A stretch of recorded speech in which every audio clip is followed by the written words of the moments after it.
Donc, un moment, tu crois que c'est la vérité. Un moment, tu ne crois pas que c'est la vérité. Un moment, tu crois à ceux qui nous accusent. Un moment, tu ne crois pas à ceux qui nous accusent. Un moment, tu crois que telle personne c'est un sorcier. Un moment, tu ne crois pas que c'est un esprit d'assoupissement. Tu crois que telle personne c'est un démon. Et après, tu ne crois pas que c'est un esprit d'assoupissement que Dieu t'a envoyé.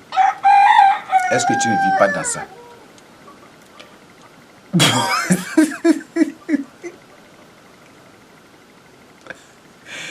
Ah, est-ce que tu ne vis pas dans ça?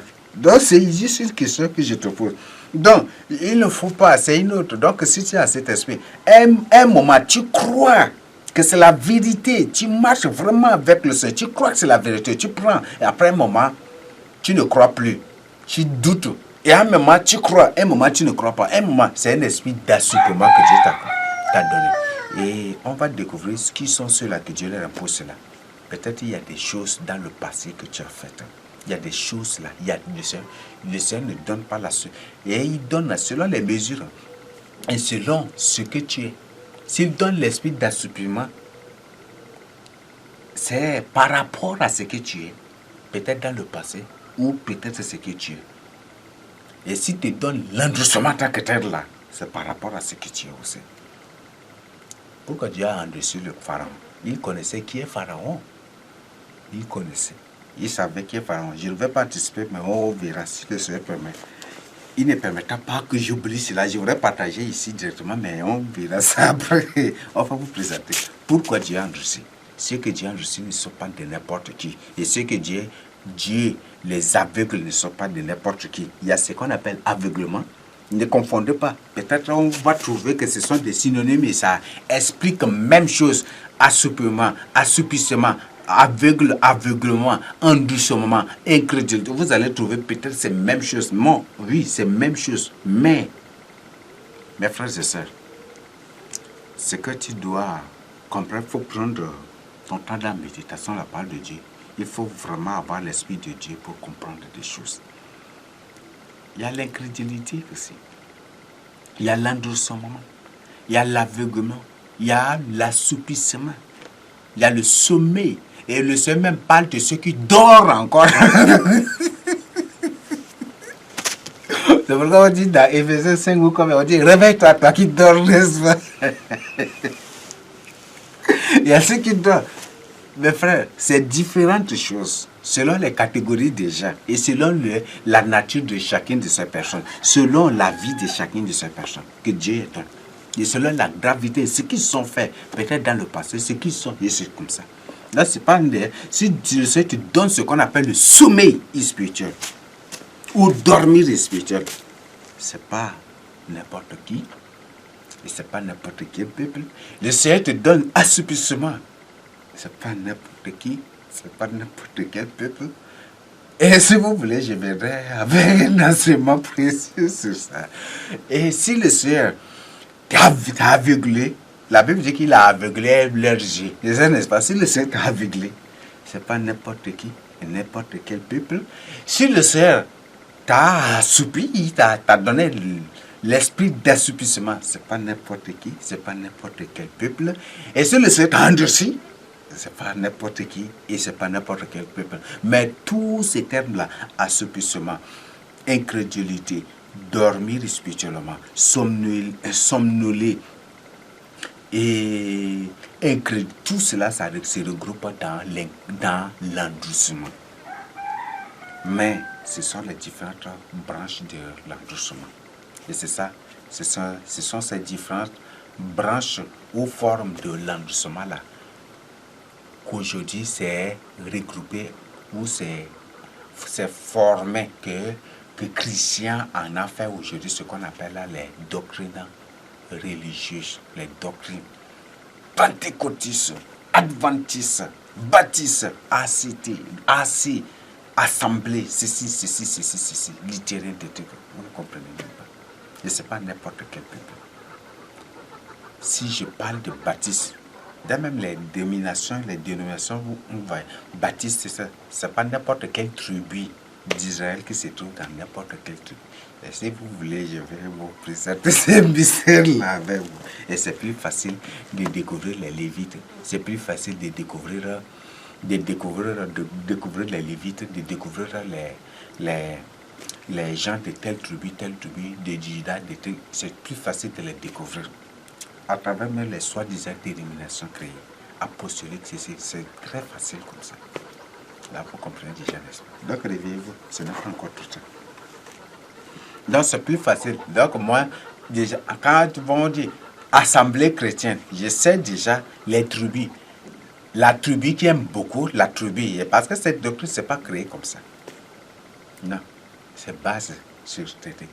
La tribu qu'on va trouver majoritairement dans l'assemblée chrétienne, je sais. Baptiste, la tribu qu'on va trouver majoritairement dans Baptiste, je sais. On a fait de lire Romains 11, 8 à 10. Dieu leur a donné un esprit d'assoupissement, des yeux pour ne point voir et des oreilles pour ne point entendre jusqu'à ces jours. Et David a dit que leur table soit pour eux un piège. C'est ça ce que je ne veux pas. Parce que c'est ça le piège de Dieu. Que leur table soit pour eux un piège. C'est ça, n'est-ce pas? Quand on parle de tables là, sur les tables, quand on parle en français, on parle de tables là. Quand on dit venez, on est à table là, c'est pour que vous devant la nourriture, n'est-ce pas?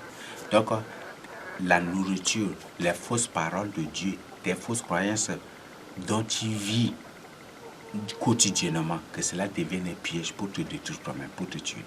Comment tu trouves? C'est pas impossible. Donc, si tu es endurci là, ne crois pas que c'est un bon signe. Il y a des gens qui sont tellement endurcis. Qui disent non, des trucs que quand tu leur dis la vérité, ils refusent. Et ils trouvent que, d'ailleurs même ils sont diamants. Enfin, beaucoup sont diamants. Donc réveille-toi. Donc je ne veux pas que ta table, en d'autres termes, la nourriture ou la nourriture de l'incrédulité, de l'endoucement, de l'incrédulité, des sommeils spirituels, je ne veux pas que cela devienne un piège de mort pour toi. Parce qu'il s'agit de table de piège de mort ici. Ce n'est pas un palin, mais pour que cela ne devienne pas un piège de mort pour toi, c'est ta repentance. C'est la repentance. Quand on parle de la repentance, il y a des gens qui confessent leurs péchés, mais qui continuent dans leur même chemin. Vous croyez que c'est non, c'est le péché repentant. Donc c'est pour ça que la Bible dit, la Bible a parlé très rarement de confession, mais il met beaucoup plus l'accent sur la repentance. Pourquoi? Parce que la repentance exige d'abord la reconnaissance du péché, la confession du péché, à l'abandon du péché. Et c'est ça, n'est-ce pas? Et la sainteté, c'est ça ce qu'on appelle la repentance. Ça exige même 4 ou 5 choses. C'est ça. Et quand on parle de confession, tu confesses tes péchés, n'est-ce pas? Et c'est ça, n'est-ce pas? Ce qui fait que dans les prophéties d'Ésaïe ou de Jérémie, des trucs comme ça, ces gens-là, les Juifs, nos pères là, les mêmes péchés, ils confessent et ils viennent offrir des sacrifices. Après, ils repartent, ils confessent, ils savent bien que c'est mal. Mais comme le Seigneur dit, tout sacrifice fait là, j'enlève. Donc, ils viennent, ils offrent le sacrifice pour tel péché, ils partent derrière. Ils savent bien. Et le but de ce sacrifice, c'est juste pour se couvrir seulement, pour continuer dans leur mal, dans leur perversité, dans leur rébellion. Mais cette fois-ci, avec Christ, ça ne marche plus. Donc, si tu ne te répands pas, même si tu confesses ce péché, ça n'agit plus. Donc, c'est qu'il faut bien retenir.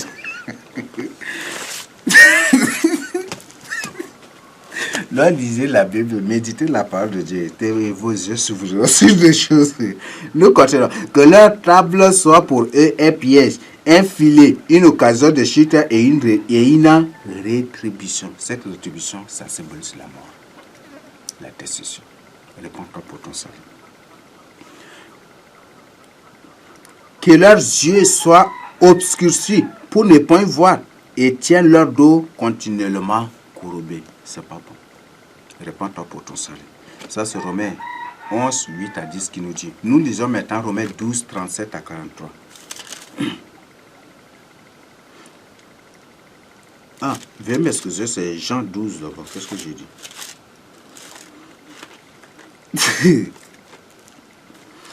Jean 12, 37 à 43. Malgré tant de miracles qu'il avait fait, en leur présence, ils ne croyaient pas en lui. Là, il s'agit du Seigneur Jésus. Malgré tous les miracles que le Seigneur Jésus a fait, les gens n'ont pas du tout cru.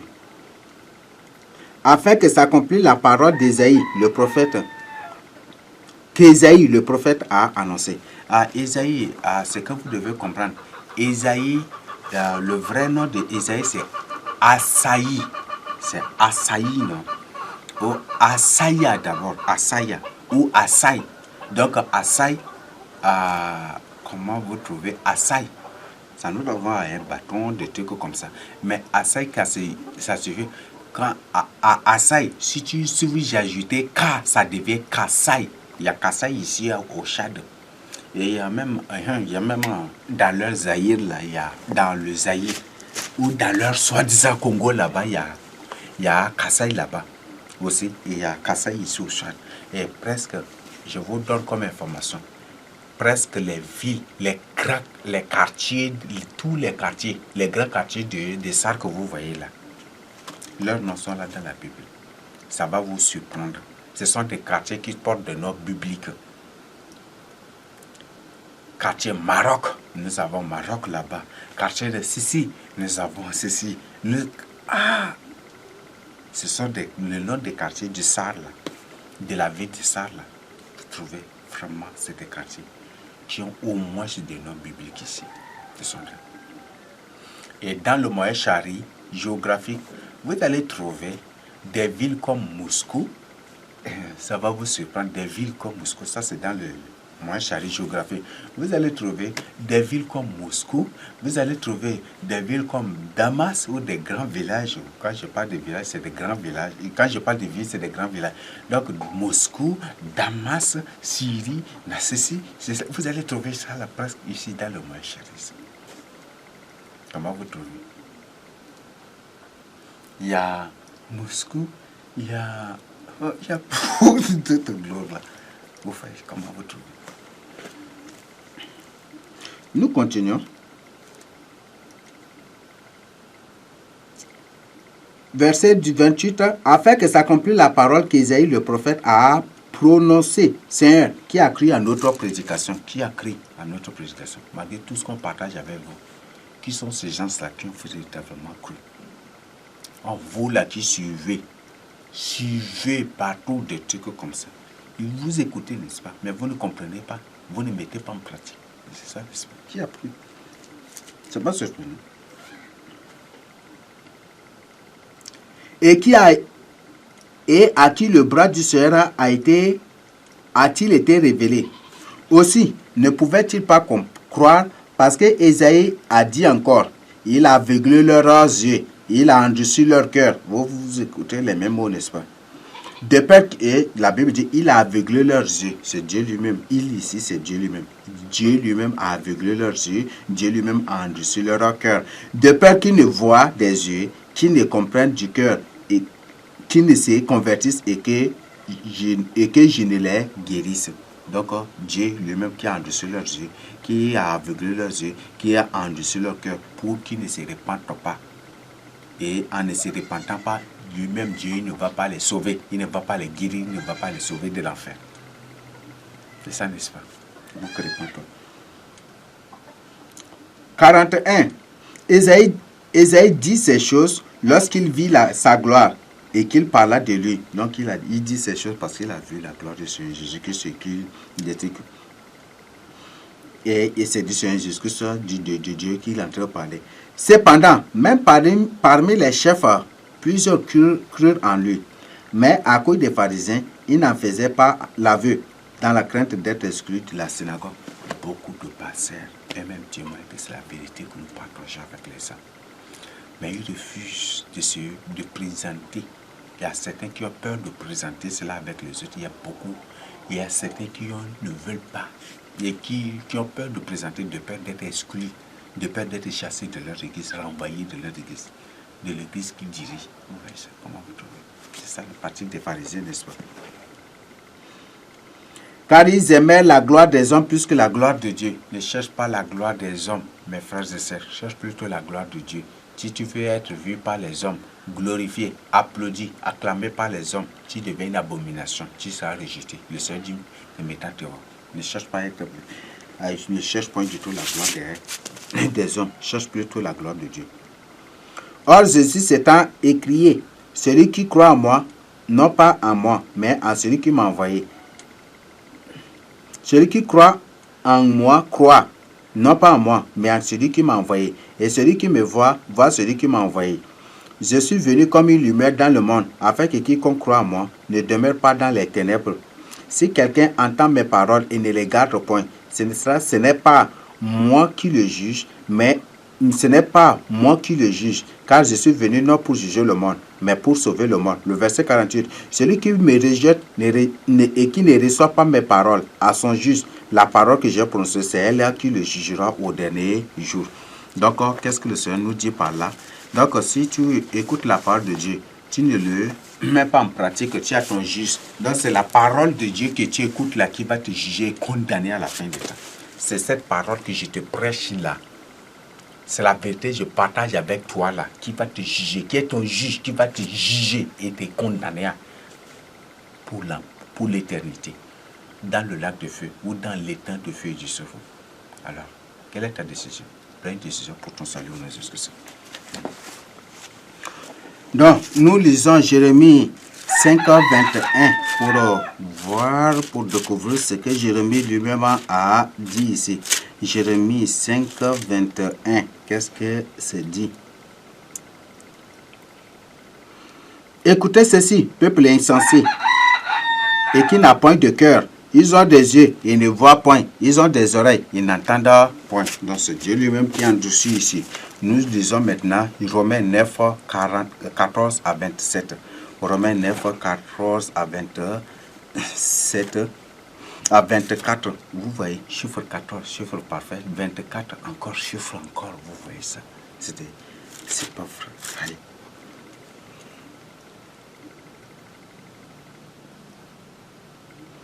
Romains 9, 14 à 24. Nous lisons.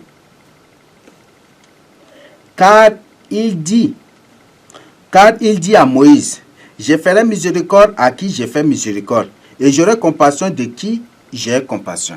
Donc il fait miséricorde à qui il veut, et il fait compassion à qui il veut. Ça c'est la souveraineté de Dieu, n'est-ce pas? Aïe, il y a un enseignement très important. J'avais carrément oublié ça aujourd'hui. La souveraineté de Dieu. Cet enseignement-là, c'est vraiment ce que le Seigneur le permet. Je mettais ça à votre disposition.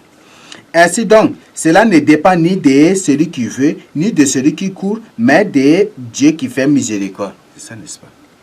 Même si tu as fait 100 ans avant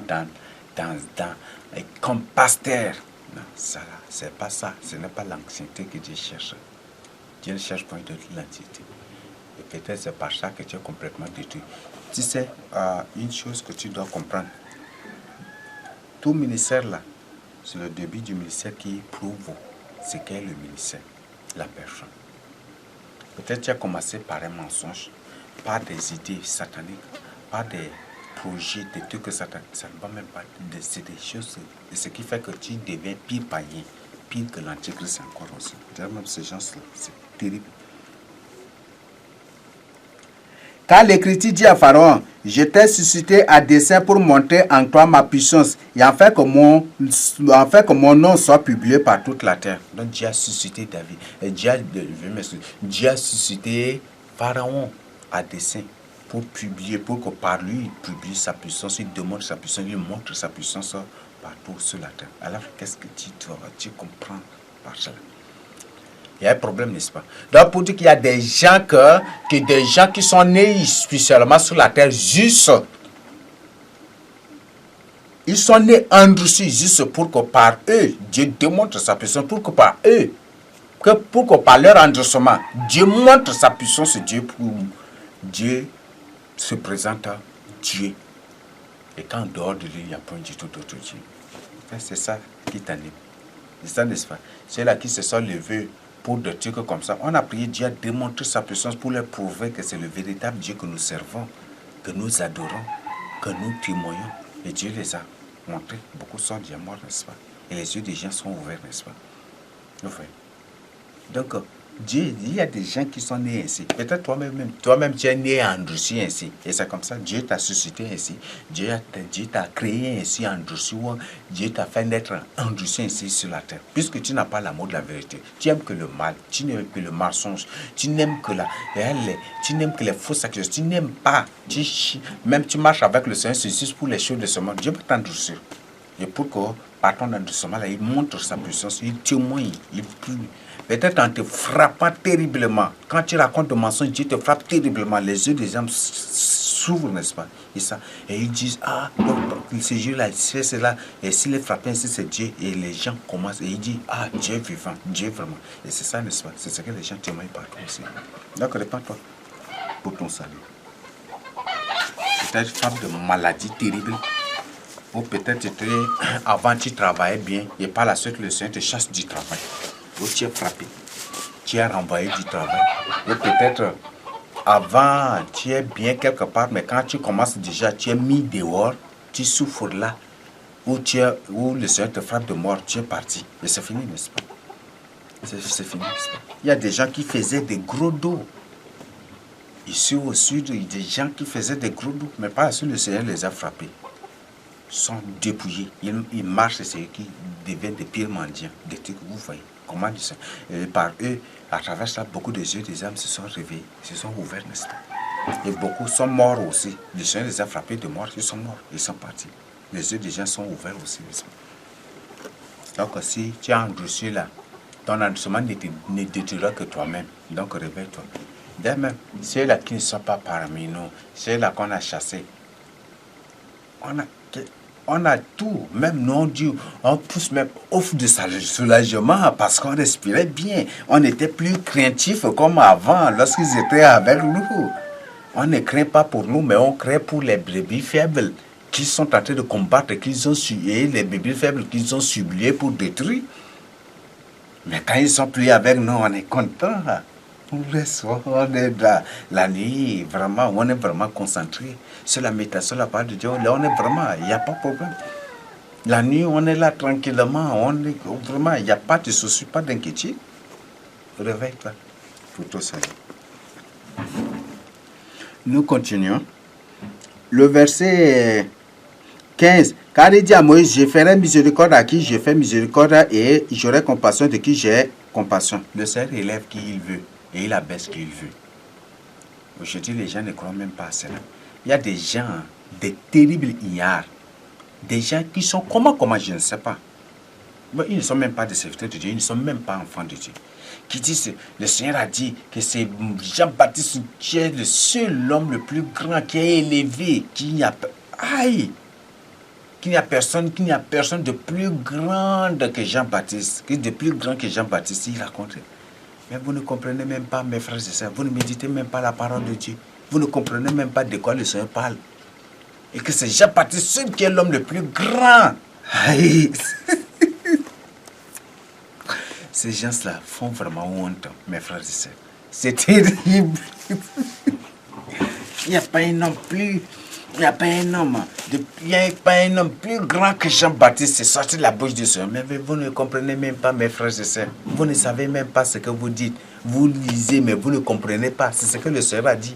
Le Seigneur a dit, vous sondez les Écritures pour avoir la vie. Mais ce sont ces Écritures qui parlent de lui et vous le rejetez. C'est ça, n'est-ce pas? Vous voyez ça. Vous ne comprenez même pas ce que vous lisez. Le Seigneur a dit qu'il a aveuglé vos yeux, il a endurci vos cœurs. Donc vous lisez, mais vous comprenez de manière ironique. De manière ironique, c'est ça ce qui vous anime. Je ne sais pas. Suppliez le Seigneur, ôte de mon cœur l'incrédulité. Il faut ôter, il faut demander au Seigneur. Il faut supplier le Seigneur pour ôter l'incrédulité de ta vie. Le but de cet enseignement, c'est pour t'inviter vraiment à faire cela. Et il faut pour lui prouver que tu ne vas plus, le décevoir, et pour que lui, dans sa colère, ne t'envoie plus l'esprit d'incrédulité. Il faut vraiment te repentir et confesser tes péchés en avouant des choses. Et ça va vraiment t'aider. Nous continuons. Vraiment, c'est vraiment. Ainsi donc, cela ne dépend ni de celui qui veut, ni de celui qui court, mais de... le verset,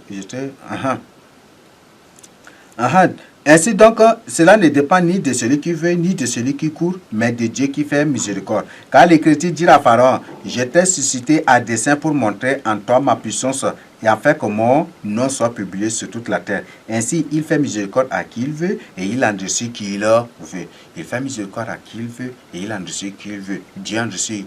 Dieu fait miséricorde à qui il veut et Dieu endurcit qui il veut. Nous continuons. Tu me diras, pourquoi blâme-t-il encore? Comme lui-même il blâme là, pourquoi? Et là, peut-être, si lui-même il m'a endurci, pourquoi me punit-il encore? On trouve la réponse encore. Le Seigneur répond à ta question par la suite ici. Car qui est-ce qui résiste à sa volonté? Oh homme, c'est ça la réponse.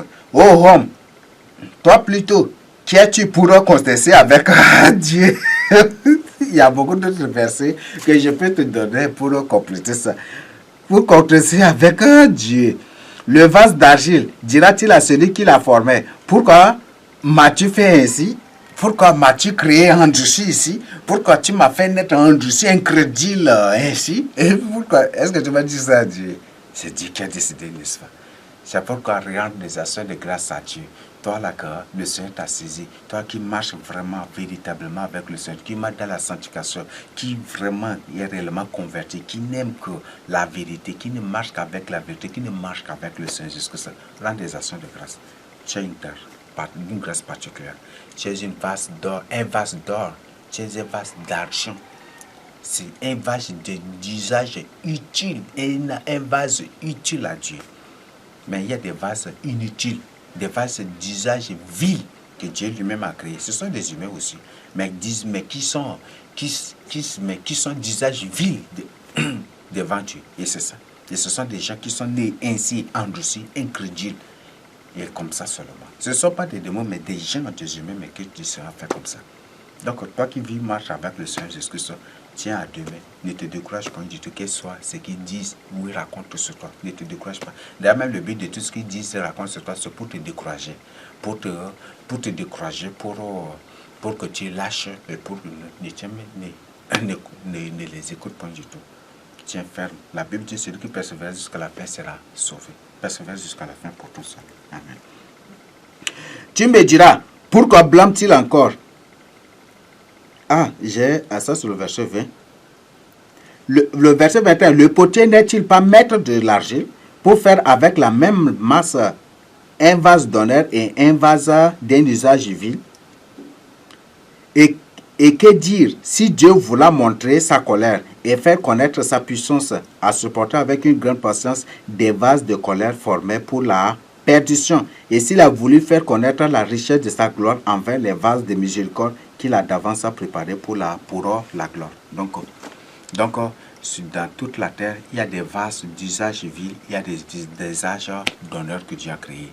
Il y a des âges, et parmi les vases d'honneur, il y a des vases d'or, des vases d'argent, il y a des vases d'airain, il y a des vases de ceci, et certains, ce sont des vases de bois, des vases d'usage vil. Donc, voilà des choses. Donc, si aujourd'hui tu vis dans la crainte de Dieu, tu n'aimes que la vérité, tu ne marches qu'avec le Seigneur Jésus. Chaque fois que la parole de Dieu sort et que ça touche ta vie et que tes larmes coulent ou tu éprouves directement du regret, du remords pour ton passé et que tu t'appliques vraiment à la crainte de Dieu, à la sanctification, tiens ça à deux mains. Ne rejette point du tout et ne te laisse point du tout corrompre. Donc, ce que je tiens à partager avec toi. Donc, Romains 9, 14 à 24 est clair. Donc, tiens à deux mains. Ne sois pas pharaon. Parce que là, à travers cela, on trouve que il y a des gens que tu as créés spécialement pour la vie éternelle. Il y a des gens qui sont créés spécialement aussi comme ça. Et c'est ça leur nature. Donc, ne suis pas les gens. C'est pour ça que Dieu nous interdit strictement de suivre les gens. Le civisme, Dieu condamne. Le civisme, Dieu condamne. Donc, répands-toi, marche avec le Seigneur Jésus-Christ, tiens le Seigneur Jésus-Christ sur deux mains et marche avec lui pour ton salut. Donc, voilà ce que je tiens à partager avec nous sur les déclarations du Seigneur Jésus-Christ lui-même. Au partie 3, nous allons voir les preuves bibliques. Je vous invite vraiment de ne point du tout rater cette partie-là. Les preuves bibliques, là, c'est vraiment intéressant. Donc, si le Seigneur permet, prochainement, je vais partager avec vous, puisque la batterie, si elle, on va charger, si possible, on vous continuera. Donc, on mettra ça à votre disposition et on viendra, et après, je viendrai avec la troisième partie, les preuves bibliques pour vous présenter. Les preuves bibliques, on va utiliser le cas des gens, on va utiliser, on va y découvrir des choses vraiment là-dedans. Donc, si tu revoir maintenant ta vie, pose-toi la question. Qu'est-ce qui ne marche pas? Est-ce que parce que je suis casse-tête que le Seigneur m'a imposé une forme d'endoucement par la est-ce que c'est par est-ce que je suis casse-tête, un casse-tête que le Seigneur m'a imposé l'endoucement qui donne le résultat, le fruit et la fausse croyance dans laquelle je marche pour que je ne sois pas avec les yeux ou pour que je n'accepte pas la vérité ou pose-toi vraiment cette question-là. Ça va beaucoup t'aider. La Bible dit, celui qui réfléchit aux choses trouve le bonheur. La Bible dit encore qu'au jour du malheur, il faut réfléchir. Donc réfléchis. Parce que ce qui t'attend après, c'est terrible. Il dit, il y a des choses terribles qui vont éclater. Répands-toi pour ton salut. Ouvre tes yeux pour ton salut. Voilà ce que je tiens à partager avec vous dans cette première partie. Recevez cela au nom du Seigneur Jésus-Christ. N'oubliez pas du tout de prier. Que le Seigneur Jésus-Christ, ô Père éternel, je t'en prie, Seigneur Jésus-Christ, je te prie, ô Père, que tu répandes ton esprit de grâce sur eux. Je te prie de leur ôter ce voile de leurs yeux, de leur cœur, ôte-leur l'impiété. Quel soit le degré des péchés qui sont commis. Aie pitié d'eux, aie pitié et compassion d'eux. Toi, tu les connais. Touche leur cœur, qu'ils se répandent, afin que tu leur ôtes cet endurcissement pour marcher avec toi et rien qu'avec toi. Pardonne leurs péchés. Je te prie de veiller dans leur vie, de veiller sur eux et de les préserver de tout mal. Merci. Sauve-les. Baptise-les des flammes de feu du Saint-Esprit. Que tu les baptises des flammes de feu du Saint-Esprit pour leur repentance, afin que les flammes de feu du Saint-Esprit par lesquelles ils sont baptisés consument ce feu qui consume la pierre, l'eau, la terre, le bois, tout. Que ce feu consume la pierre, leur cœur de pierre et tout ce qui ne vient pas de toi, en eux, en leurs âmes, en leurs esprits, que tout cela soit consumé, carbonisé. Tout ce qui est sur eux, que les flammes de feu du Saint-Esprit consument cela. Au nom de Jésus-Christ, soyez guéris, soyez délivrés. Surtout, prenez une décision. Si tu ne prends pas une décision, chasse bien que peut-être que cet enseignement, c'est juste une information que le Seigneur te donne. Et si tu refuses de te repentir, après directement, c'est le jugement de Dieu. Ou la mort directement. Donc, répands-toi pour ton salut. Prends ce message pour celui. Répands-toi et partage le jugement avec les autres pour leur salut. Recevez cela au nom de Jésus Christ. Amen.